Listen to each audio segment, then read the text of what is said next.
pitiful sight, here lies the Countess slain, and Juliet bleeding, warm and newly dead. Who here hath lain these 2 days buried? Go tell the prince, run, the Capulets raise up the Montagues, some others search.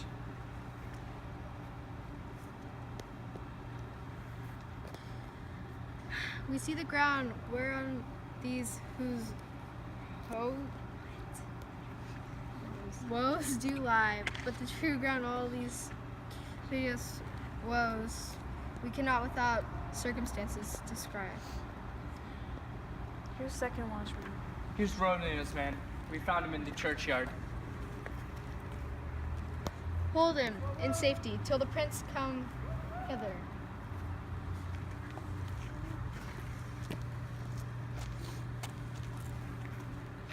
Here is a friar that trembles, sighs, and weeps. We took this mattock and this spade from him. He was coming from this churchyard side. A great suspicion stay the friar too. What misadventure is so early up that calls our person from our morning's rest? What should it be that is so shrieked abroad? What should it be that is so streaked abroad? Oh, the people in the street cry Romeo, some Juliet and some Paris, and all round with open outcry toward our monument. What fear is this which startles in our ears? So foreign, here lies the Count of Paris slain, and Romeo dead, and Juliet dead before warm and told. Search, seek, and know how this foul murder comes. Here is friar and slaughtered Romeo, man, with instruments upon him fit to open these dead men's tombs. O heavens, O wife, look how a daughter bleeds. This dagger hath missen, for lo, his house is empty on the back of Montague, and it missheathed in my daughter's bosom.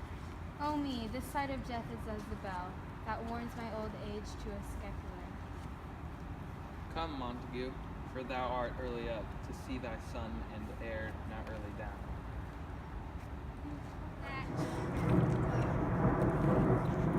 Alas, my liege, my wife is dead tonight. Grief of my son's exile hath stopped her breath. What further woe conspires against mine age? Look, and thou shalt see. Oh, thou untaught, what manners is in this, to press before thy father a grave? Seal up thy mouth of outrage for a while, till we can clear these ambiguities, and know their spring, their head, their true descent, and then will I be general of your woes, and lead you even to death. Meantime forbear, and let mischance be slave to patience. Bring forth the parties of suspicion. I am the greatest, able to do least, yet most suspected, as the time and place doth make against me of this direful murder. And here I stand both to impeach and purge, myself condemned and myself excused. They say at once what thou dost know in this. I will be brief, for my short date of breath. It is not so long as a tedious tale. Romeo their dead was husband to that Juliet, and she their dead, that Romeo's faithful wife. I married them, and their stolen marriage day was Tybalt's doomsday, whose untimely death banished the new-made bridge-groom for the city, for whom and not for Tybalt. Juliet hin, you to remove that siege of grief from her. Betrothed and would have married her perforce to County Paris. There comes she to me, and with wild looks bid me devise some mean to rid her from this second marriage, or in my cell there would she kill herself.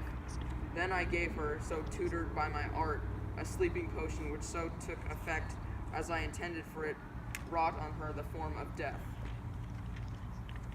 Meantime I writ it to Romeo that he should hither come at this dire night to help to take her from her borrowed grave, being the time the potion's force should cease.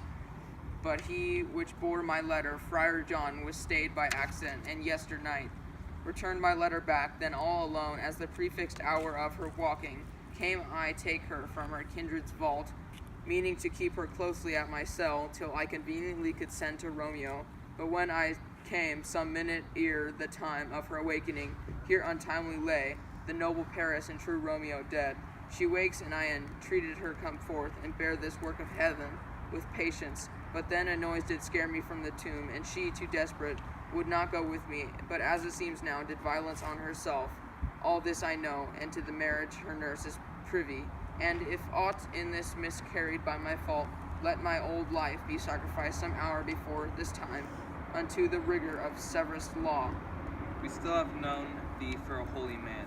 Where's Romeo's man? What can he say in this? I brought my master news of Juliet's death, and then in post he came from Mantua, to the same place, to the same moment. This letter he early bid me give his father, and threatened me with death going in the vault, if I departed not and left him there. Give me the letter. I will look on it. Give me the letter. I will look on it. Where is the county's page that raised the watch? Sirrah, what made your master in this place? He came with flowers to strew his lady's grave, and bid me stand aloof. And so I did. Anon comes one with light to ope the tomb, and by my master drew on him. And then I ran away to call the watch.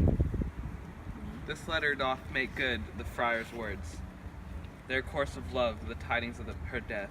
And here he writes that he did buy a poison of a poor apothecary, and therewithal came to this vault to die and lie with Juliet.